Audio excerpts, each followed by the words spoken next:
मैं एक अंधेरे कमरे में बैठी अपनी किस्मत को कोस रही हूँ। अपनी किस्मत के साथ साथ मुझे रिश्तों पर भी भरोसा नहीं रहा। खास तौर पर माँ का रिश्ता तो मेरे लिए बिल्कुल भी भरोसे के लायक नहीं रहा। क्या माँ ऐसी होती है?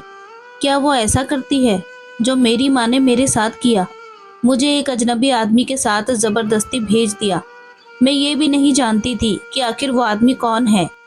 वो मेरा अपना है या पराया। उसके साथ आते हुए मैं चीखती रही, चिल्लाती रही, मगर उस औरत और मुझे साथ ले जाने वाले आदमी ने मेरी एक नहीं सुनी। आखिर में मजबूर होकर मुझे उसके आगे अपना सर झुकाना पड़ा। वो अभी मुझे इस बड़े से कमरे में बंद करके चला गया था। ये घर शहर से बहुत दूर था। यहाँ कोई कितना भी चीखे चिल्लाए, उसकी आवाज़ दीवारों से टकराकर वापस उसके कानों में ही सुनाई देती थी। बाहर का कोई भी आदमी मेरी आवाज़ नहीं सुन सकता था। पता नहीं ऊपर वाले ने मेरे साथ ये कैसा मजाक किया था। मैंने ऐसा कभी नहीं सोचा था कि मेरे साथ ऐसा भी कुछ होगा, और ये सब की जिम्मेदार सिर्फ और सिर्फ मेरी माँ होगी। मेरी सगी माँ, वो जो मुझसे इतनी मोहब्बत करती थी, मुझसे एक पल के लिए भी दूर नहीं रह सकती थी। उसने सिर्फ अपनी ख्वाहिश पूरी करने के लिए मुझे उस आदमी के साथ भेज दिया था। मैं खुद को बहुत ज़्यादा अनमोल समझती थी, लेकिन मेरी अपनी ही माँ ने मुझे बेमोल कर दिया था। मैं जब से यहाँ पर आई हूँ अपनी मदद के लिए चिल्ला रही हूँ, बल्कि मैं जानती हूँ कि यहाँ पर मेरी आवाज़ सुनने वाला कोई भी नहीं है। फिर भी शायद मैं चिल्ला चिल्ला कर अपने अंदर का गुस्सा निकाल रही थी। मैंने कुछ ही देर में इस खूबसूरत कमरे की हर चीज़ तोड़ डाली, पूरा कमरा बिखेर दिया था, और अब मैं एक कोने में बैठी रो रही थी। मैं जानती थी कि जो आदमी मुझे यहाँ पर छोड़कर गया है वो वापस ज़रूर आएगा, और जब इस कमरे की ऐसी हालत देखेगा तो पता नहीं क्या करेगा। लेकिन मुझे इसकी कोई फिक्र नहीं थी कि वे मेरे साथ कैसा बर्ताव करेगा। मुझे इस बात का आइडिया है, और शायद मैं इसी बर्ताव के लिए इस घर में लाई गई हूँ। मेरी उम्र सिर्फ 16 साल है, और एक 16 साल की मासूम लड़की के साथ ये सब कुछ हो, आप तो समझ सकते हैं ये सब मेरी माँ की गलती है, या फिर मैं अपनी गलती माँ के सिर पर डाल रही हूँ, इसलिए कि मैं हर मामले में खुद को बचा सकूं। आखिर कुछ तो मेरी तरफ से भी गलती रही होगी, लेकिन शायद हर बात में बच्चे अपने माता पिता को ही गलत ठहराते हैं, या फिर गलती माता पिता की ही होती है। मैं आज इस जगह हूँ, क्यों हूँ और यहाँ कैसे पहुँची, ये आपको मेरी पूरी कहानी सुनने के बाद पता चलेगा। और आप लोग मुझे बताना कि अगर इन सब में मेरी माँ की गलती है तो मुझे हर समय इतना गिल्ट क्यों रहता है। मेरा नाम शीतल है, मेरी उम्र 16 साल है। कुछ साल पहले तक मैं अपनी फैमिली को एक आइडियल फैमिली समझती थी। मैं, मेरी माँ और मेरे पिताजी, हम तीनों की मिसाल ऐसी थी कि एक दूसरे के बगैर हम रह नहीं सकते थे। मेरे पिताजी एक हॉस्पिटल में नौकरी करते थे। हम बहुत ज़्यादा अमीर तो नहीं थे, लेकिन मेरे पिताजी जितना भी कमाते थे हम उसमें बहुत खुश रहते थे। उसकी वजह ये थी कि मेरी माँ एक सुलझी हुई और बहुत समझदार औरत थी, इसलिए हमारा गुजारा बहुत अच्छे से हो जाता था। वो मेरी 15वीं सालगिरह का दिन था जब मैं और मेरी माँ बेकरी पर अपने जन्मदिन के लिए कुछ सामान लेने के लिए गए थे। बेकरी पर हमें एक आदमी मिला। वो कम से कम 40 साल की उम्र का होगा। वो बार बार मेरी और मेरी माँ की तरफ देख रहा था। एक दो बार उसने मेरी माँ को इशारा भी किया, लेकिन माँ ने उसको नोटिस नहीं किया। अपना सामान लेकर हम दुकान से निकल गए। वो आदमी भी दुकान से बाहर आ गया और हमारी तरफ देखने लगा। माँ ने बगैर पीछे देखे तेजी से घर की तरफ जाना शुरू कर दिया, और मैं बार बार पीछे मुड़कर देख रही थी। वो तो जैसे हमारे पीछे ही लग गया हो, जिससे गली में हम मुड़ते वो भी हमारे पीछे पीछे आ जाता। मैं माँ को बताना चाहती थी कि कोई हमारा पीछा कर रहा है, लेकिन पता नहीं क्यों मैं माँ को कुछ नहीं बोल पाई। जब मैं अपने घर का दरवाज़ा खोलकर अंदर जाने लगी तो मैंने एक बार फिर से मुड़कर देखा। मुझे पता चला कि वो गली के नुक्कड़ पर ही खड़ा था। माँ ने मेरी उंगली के इशारे की तरफ देखा तो वो मेरी तरफ देखने लगी। फिर उन्होंने पीछे मुड़कर देखा तो कोई भी नहीं था। पूरी गली खाली थी। माँ ने मुझसे पूछा कि क्या हुआ, कौन है वहाँ पर। मैंने उनसे कुछ नहीं कहा, बल्कि ये कहकर बात ख़त्म कर दी कि कोई नहीं है। मैं इस उम्र में छोटी थी, लेकिन मुझे इतना पता था कि अगर मैं अपनी माँ को बताऊंगी कि कोई हमारा पीछा कर रहा है तो वो परेशान हो जाएंगी। मैं नहीं चाहती थी कि आज मेरे बर्थडे वाले दिन कोई भी किसी बात को लेकर परेशान हो। मैं अपने माता पिता को खुश और मुस्कुराता हुआ देखना चाहती थी। मेरा बर्थडे बहुत अच्छे से मनाया गया और वो दिन मेरे लिए यादगार रहा। अब मैं उस दिन के बारे में सोचती हूँ तो मुझे लगता है कि शायद वो आखिरी दिन था जिसमें हम खुश थे। उसके बाद हर आने वाले दिन ने मुझे अपनी माँ से दूर कर दिया। मेरी माँ मुझे अजनबी लगना शुरू हो गई। बर्थडे के कुछ दिन बाद जब मैं स्कूल से घर आई तो मैंने एक आदमी को अपने घर से बाहर निकलते हुए देखा। मुझे ऐसा लगा जैसे मैंने उसे कहीं देखा है, और मैंने उसे गौर से देखा तो मुझे याद आया कि ये तो वही आदमी है जिसको उस दिन मैंने बेकरी में देखा था और जिसने हमारा पीछा किया था और हमारे घर तक आया था। लेकिन ये हमारे घर में क्या कर रहा है? मेरे दिमाग में सवाल आने शुरू हो गए। मैंने अंदर जाकर माँ से पूछा कि कौन आया था। उन्होंने मुझसे कहा कि कोई भी नहीं। मैंने उनसे कहा कि अभी अभी मैंने किसी को बाहर जाते हुए देखा है। माँ कहने लगी कि अच्छा, वो तो लाइट का बिल लेने आया था। मैंने उनकी बात पर भरोसा नहीं किया क्योंकि अभी 2 दिन पहले ही पिताजी ने मेरे सामने लाइट का बिल दिया था, तो फिर अब लाइट वाला फिर से नहीं आ सकता। लेकिन मैं चुप रही क्योंकि मेरी आदत नहीं थी कि बाल की खाल निकालूं। उस दिन जब पिताजी घर आए तो मैंने पहली बार अपनी माँ और पिताजी को झगड़ते हुए देखा। मैंने पिताजी के घर आते ही उनसे खाने को पूछा। उन्हें बहुत तेज भूख लग रही थी। माँ ने उनके सामने खाना निकाल कर रख दिया। पिताजी ने जैसे ही एक निवाला मुंह में डाला, फौरन उगल दिया। मैं सोचने लगी कि आज पिताजी को ये निवाला बाहर निकालना चाहिए था या कड़वे घूंट की तरह नमक से भरे इस निवाले को भी उंगलने की बजाय निगल लेना चाहिए था। पिताजी ने माँ से पूछा कि सब ठीक तो है, आज खाने में इतना तेज नमक कैसे हो गया? ये सुनते ही बगैर खाना चखे माँ का ब्लड प्रेशर हाई हो गया। वो और पिताजी पर बरसने लगी कि आपको तो मेरी हर चीज में ऐब निकालने की आदत हो गई है। ये सुनकर पिताजी भी अपने गुस्से पर काबू नहीं रख पाए। इस तरह कुछ ही देर में हमारे घर का सुकून टेंशन में बदल गया। फिर उस रात मैं चैन से नहीं सोई और ना ही माँ और पिताजी सो पाए। मेरी माँ रात भर रोती रही। फिर सुबह पिताजी ने उन्हें मना लिया। माँ के हंसते ही जैसे पूरे घर में रौनक आ गई और पूरा घर मुस्कुरा उठा। मैंने जाकर माँ और पिताजी को गले लगा लिया। मुझे ये बात इसलिए पूरे तरीके से याद है क्योंकि ये हंगामा उस दिन उस आदमी के आने के बाद ही हुआ था। फिर अगले दिन कई दिनों बाद फिर से मुझे दरवाजे पर वही आदमी दिखाई दिया। वो शाम का समय था। पड़ोस में अपने दोस्त के साथ बातें कर रही थी मैं। उस दिन पिताजी की भी नाइट ड्यूटी थी। मैंने छत से नीचे देखा तो वो दरवाजे पर ही खड़ा था। तभी माँ ने दरवाज़ा खोला। वो अंदर चला गया। मेरे दोस्त मुझसे कहने लगी, शीतल, ये आदमी कौन है? मैंने पहले भी इसे 3-4 बार तुम्हारे घर पर आते हुए देखा है। क्या ये तुम्हारा कोई रिश्तेदार है? मैंने कहा, नहीं तो बिजली के बिल वाला है, शायद बिल लेने आया होगा। वो कहने लगी, पहले तो मैंने इसे कभी नहीं देखा।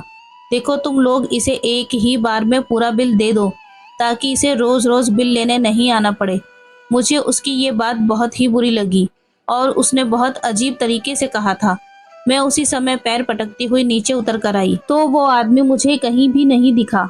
मैंने माँ से पूछा कि क्या कोई आया था, तो माँ कहने लगी कि यहाँ किसको आना है। फिर उन्होंने मुझसे कहा, जाओ अपने कमरे में जाकर सो जाओ क्योंकि आज तो पिताजी की भी नाइट ड्यूटी है, इसलिए आज मैंने जल्दी ही गेट पर लॉक लगा दिया है। मैं भी सोने जा रही हूँ क्योंकि मेरे सर में दर्द है। ये कहकर वो अपने बेडरूम में चली गई। मैंने वहीं लॉन में बैठकर खाना खाया और खाना खाकर टीवी देखने बैठ गई। टीवी देखते देखते कब मुझे नींद आ गई मुझे पता ही नहीं चला और मैं सो गई। सुबह का समय था जब मेरी आंख खुली। आंख खुलते ही मैंने जो देखा वो देखकर मेरे रोंगटे खड़े हो गए। मैंने देखा कि मेरी माँ और एक आदमी, इसको मैं पीछे से देख सकती थी, दोनों लॉन से निकलकर बाहर की तरफ जा रहे थे। मैंने अपनी माँ को भी पीछे से देखा था। उनके लंबे बाल थे। मुझे ऐसा लगा जैसे मैं कोई सपना देख रही हूँ या फिर आज पिताजी जल्दी घर आ गए। लेकिन ये आदमी मेरे पिताजी जैसा नहीं लगता। मेरे पिताजी का कद छोटा था और ये आदमी लंबी हाइट का था। हो सकता है कि मैं कोई सपना देख रही हूँ। मैं सोच रही थी कि सोचते सोचते मुझे फिर से नींद आ गई। मैं दोबारा सो गई। सुबह उठने के बाद मुझे दोबारा यही बात याद आई। मैंने सोचा कि मैं ये बात अपनी माँ से पूछूंगी, लेकिन पिताजी घर आ चुके थे। उस दिन माँ बहुत ज़्यादा खुश लग रही थी। माँ और पिताजी मेरे फ्यूचर के बारे में बातें कर रहे थे। मैंने अपनी आंखों से देखा, झुठला दिया और खुद को यकीन दिलाया कि जो भी मैंने देखा वो मेरा वहम था या फिर मेरा कोई सपना था। लेकिन ये एक ऐसी सच्चाई थी जिसका पता मुझे अगले कुछ महीनों में बहुत अच्छे तरीके से चल गया। उस आदमी का तो हमारे घर में आना जाना अब और ज्यादा बढ़ गया था, लेकिन वह उसी समय घर आता था जब मेरे पिताजी घर पर नहीं होते थे। वो हमेशा पिताजी के पीछे ही घर आता था और माँ मुझे उसके सामने नहीं आने देती थी। जैसे ही वो आदमी हमारे घर पर आता, पिताजी तो अपने काम पर ही होते थे। एक बार मैंने अपनी माँ से उस आदमी के बारे में पूछा कि ये कौन है। माँ ने कहा कि ये उनका भाई है, लेकिन इस बारे में अपने पिताजी को मत बताना क्योंकि उनको ये सब कुछ पसंद नहीं है। और फिर मैं तो वैसे भी एक डरपोक लड़की थी, लेकिन मैं इतना तो समझ गई थी कि मेरी माँ जो कुछ भी कह रही है वो गलत है। लेकिन मैं ये बात अपने पिताजी को बताने से डरती थी। मैं सोचती थी कि कहीं मेरी वजह से उन दोनों के बीच में झगड़ा ना हो जाए और हमारे घर का माहौल खराब ना हो जाए। एक दिन जब मैं स्कूल से आई तो मेरे घर का दरवाज़ा खुला हुआ था और मैं अंदर चली गई। माँ मुझे घर में कहीं भी नहीं दिखाई दी। मैं उनके बेडरूम की तरफ गई। जैसे ही मैं उनके कमरे के दरवाजे पर पहुंची तो मुझे अंदर से बातों की आवाज़ें आ रही थी। मैं बाहर खड़े होकर उनकी बातें सुनने लगी और उनके कमरे की खिड़की से छुपकर अंदर देखा तो वो आदमी के साथ अंदर बैठी थी और वो रो रही थी। वो आदमी अपने हाथों से उनके आंसू पोंछ रहा था। माँ उससे कह रही थी कि मेरी सारी खुशियाँ सिर्फ और सिर्फ तुम्हारी वजह से अधूरी रह गई। तुमने मेरी ज़िंदगी में ऐसा जहर घोला कि मेरी ज़िंदगी बर्बाद होकर रह गई। मेरी सारी तमन्ना और सारी खुशियाँ सिर्फ एक सपना बनकर रह गई। मेरी माँ बहुत ज़्यादा रो रही थी और उस आदमी से कह रही थी कि अब तुम यहाँ पर क्या लेने आए हो? पहले की तरह मुझे बर्बाद करके चले जाने का इरादा है क्या तुम्हारा? तुम्हारी वजह से मैंने क्या क्या नहीं छोड़ा और तुमने मेरा साथ छोड़ दिया। वो आदमी मेरी माँ का हाथ पकड़कर उन्हें तसल्ली देने लगा और मेरी माँ से कहने लगा कि तुम अब फिक्र मत करो, अब मैं आ गया हूँ ना, मैं सब कुछ ठीक कर दूंगा। अब हर चीज़ अपनी जगह पर होगी। मैं नहीं जानती थी कि वो लोग किस खुशियों के बारे में बातें कर रहे थे। माँ कहने लगी कि रितेश कभी नहीं मानेगा और जानवी को मनाना भी बहुत मुश्किल काम है। रितेश मेरे पिताजी का नाम था। उस आदमी ने कहा कि तुम जानवी की फिक्र मत करो, मैं उसे मना लूंगा। बच्ची है वो, इस रिश्ते को मान ही लेगी। लेकिन रितेश को अभी कुछ भी बताने की कोई ज़रूरत नहीं है। उसको सारा काम होने के बाद ही बताएंगे ताकि वो एक ऐसा फैसला कर सके जिससे तुम्हें तुम्हारी खुशियाँ भी मिल जाएं, जो पिछले 16 सालों से तुमने खुद पर हराम कर रखी हैं। इससे ज्यादा मुझसे उन लोगों की बातें नहीं सुनी गई और मैं वहां से चली गई। मुझे उन लोगों की कुछ बातें तो बिल्कुल ठीक से समझ में आ रही थी कि मेरी माँ खुश नहीं है, लेकिन ऐसी कौन सी खुशी और तमन्ना है जो उन्होंने खुद पर हराम कर रखी है। इस बात का मतलब मैं नहीं समझ सकी। इतना तो मैं समझ गई थी कि ये आदमी मेरी माँ की पहली मोहब्बत है जो किसी वजह से उसे नहीं मिल पाई और मेरे पिताजी से उनकी शादी हो गई और अब मेरी माँ उसे हासिल करने के बारे में सोच रही थी और मुझे अपने साथ ले जाना चाहती थी। लेकिन मैं पिताजी को छोड़ना नहीं चाहती थी। मैं अपने पिताजी को छोड़कर कहीं भी नहीं जाऊंगी। मैंने अपने दिल में सोच लिया था। उस दिन मेरे दिल में मेरी माँ के खिलाफ नफरत का बीज आ गया था। मेरे पिताजी में ऐसी कौन सी कमी थी जो मेरी माँ उनको रिप्लेस करने के बारे में सोच रही थी?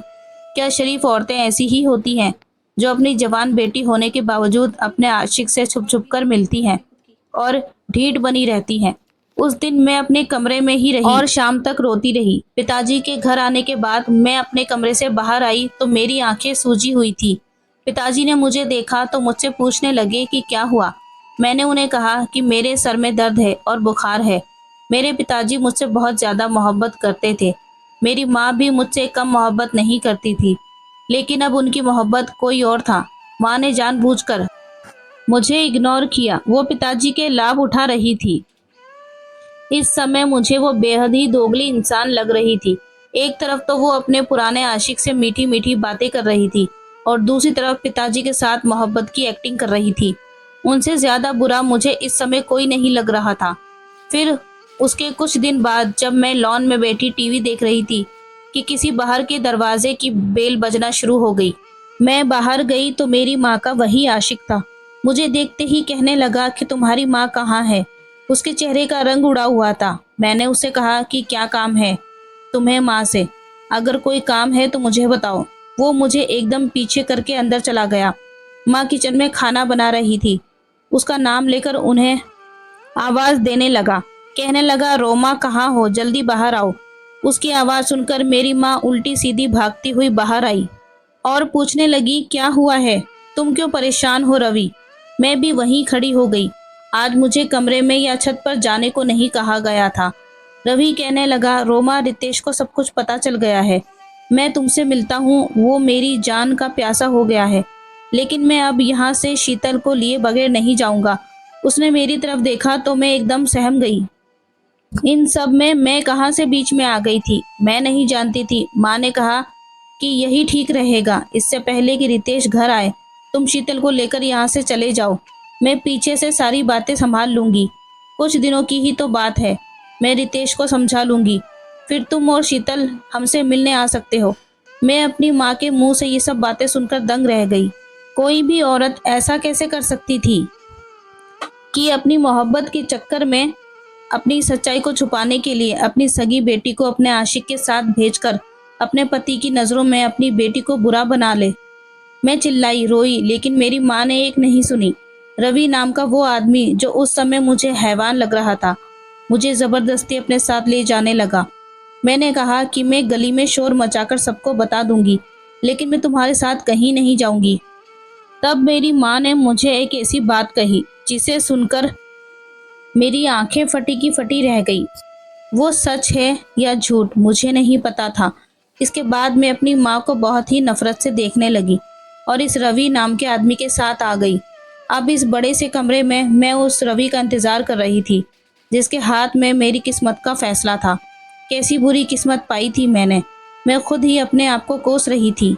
रात का पता नहीं कौन सा समय था। वो आदमी कमरे का दरवाज़ा खोलकर अंदर आया और पूरे कमरे को देखने लगा।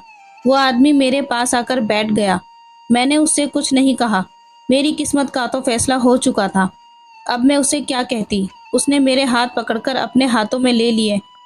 मैंने हाथ छुड़ाने की कोशिश भी नहीं की क्योंकि मैं थक चुकी थी। मैंने खुद को हालातों पर छोड़ दिया था। वो कहने लगा कि तुम जानती हो कि मैं तुमसे कितना प्यार करता हूँ।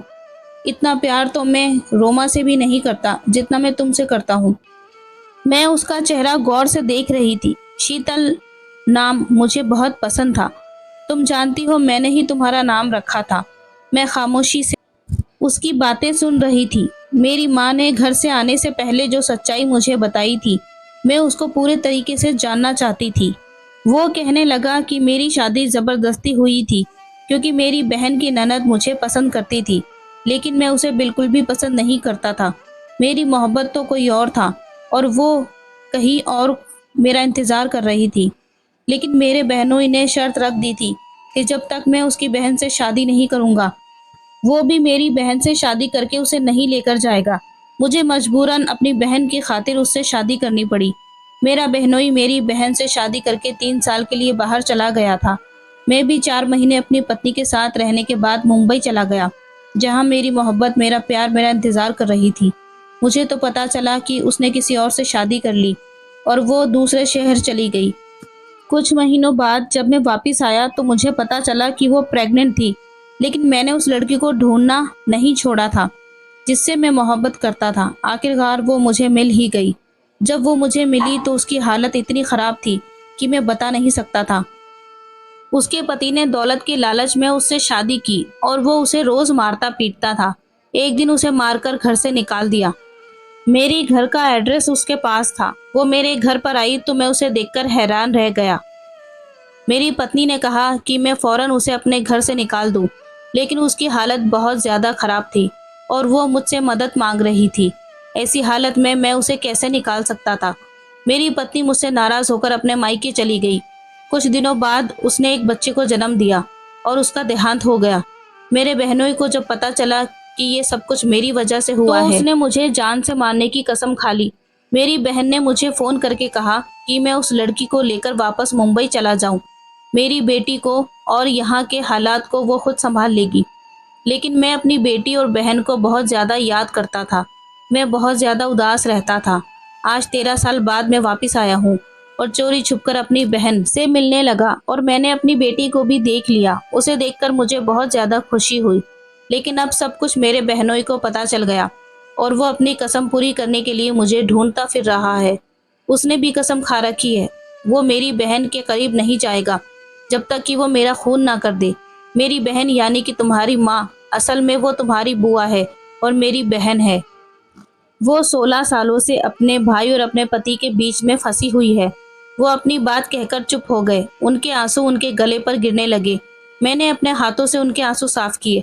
मैंने अपनी माँ को कितना गलत समझा। इनकी बात सुनकर मुझे अपनी गलती का एहसास हुआ और मैं अपनी गलती पर बहुत ज़्यादा शर्मिंदा हूँ। मैंने अपने पिता से वादा किया कि मैं सब कुछ ठीक कर दूंगी। अपने पिताजी से कहूँगी कि अपनी कसम तोड़ दे।